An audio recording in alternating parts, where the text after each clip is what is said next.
नमस्कार. श्री स्वामी समर्थ. तर मी तुमच्यासाठी आज घेऊन आले एक अशी भन्नाट ट्रिक.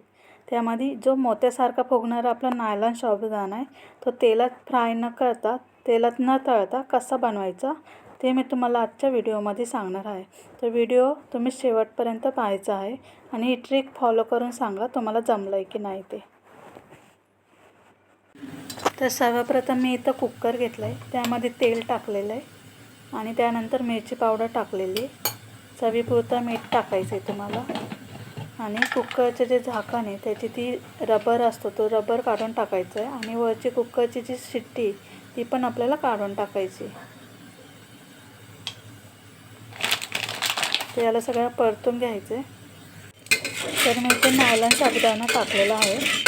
तर आपल्याला जे मीठ आणि मिरची पावडर आपण टाकली होती तर त्याला सगळं एकत्र परतून घ्यायचं. म्हणजे सगळीकडे नायलॉन साबुदाण्याला आपलं तेल लागलं पाहिजे, तेल आणि मिरची लागली पाहिजे. त्यामुळे ते सगळं परतून घ्यायचं. 2 मिनटं आपल्याला बारीक गॅसवर हे परतून घ्यायचे.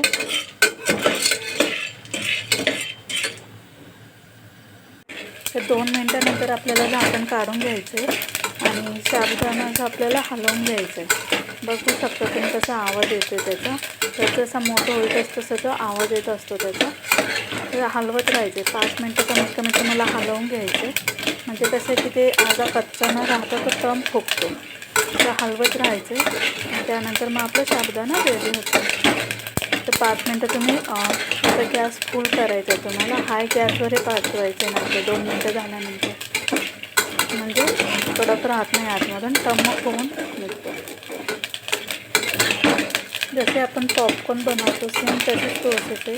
फक्त याला की पॉपकॉर्नला आपण झाकण बंद करून ठेवतो. तर याला 2 मिनटानंतर आपल्याला परतवत राहायचं. जेवढं आपण परतवणार तेवढं आपला साबुदाणा फुगणार. बघू शकता तुम्ही कसं फुगलेलं आहे. तर बघू शकता मी कुकरमधून काढून घेतलेलं आहे. सगळं कसं असं टम्म फुगलेलं आहे. तेल न वापरता तुम्ही ही ट्रिक नक्की ट्राय करा. तुम्ही पण एकदा नक्की ट्राय करा आणि कमेंट करून नक्की सांगा तुम्हाला हे जमलं आहे की नाही. थँक्यू.